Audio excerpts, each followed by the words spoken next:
नमस्कार जय जगन्नाथ फ्रेंड्स आपण मानकु ओडिया किचन क्लब को स्वागत। चलतु आज आम बनैबा ओडिया स्टाइल चिकेन कसा बनैबा मु एठी 1 केजी चिकेन नेछि।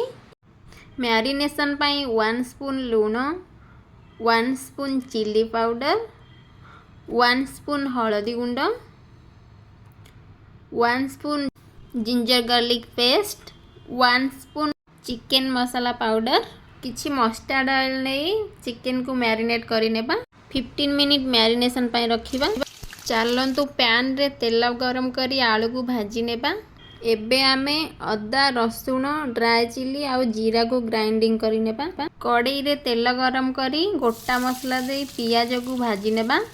मु एठी फ्लेवर पाई 4टी कंचा लंका नेछि। आपण माने चाहिले याकू स्किप भी करि परिबे। पियाज टिके सिझिबा पाई मु एठी हाफ स्पून लूण नेछि। चलंतु पियाज को भल भाबे फ्राए करि नेबा। पियाज भल भाबे फ्राए हे गलानी।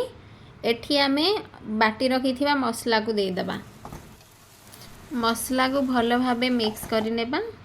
मिक्स करी सारी एठी 1 स्पून चिली पाउडर, 1 स्पून एठी लूण नै जिबा,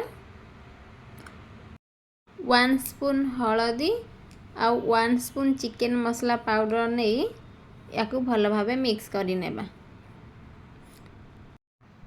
एठी मसला भल भाबे कसी हे आसलानी। ए टाइम रे आमे काटी नेथिबा टमाटो को ऐड करिबा। एठी मसला रु पूरा तेल छाड़िलानी। ठीक ए टाइम रे चिकेन को दबा। चिकेन को एठी मसला सहित भल भाबे मिक्स करी लीड कवर करि नबा।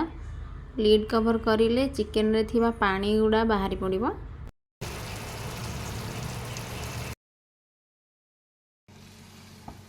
देखंतु एठी चिकेन आधा आधी हे आसलानी। ए टाइम रे आलू को ऐड करिबा। एठी आलू आउ चिकेन को भल भाबे 10 मिनिट पई कसी नेबा। एठी चिकेन कसा पूरा रेडी। चलंतु मु आपन को सर्व करी देखौछि। देखंतु चिकेन कसा केते टेम्पटिंग लागुछि। चिकेन कसा को आपन माने रोटी एवं भात सहित मध्य खाई परिबे। मोर किछि व्यूअर्स मानकर डिमांड थिला चिकेन रेसिपी आनिबा पई। आशा करूछि मोर एही छोट प्रयास सेमानंकु निहाती भल लागिथिबो।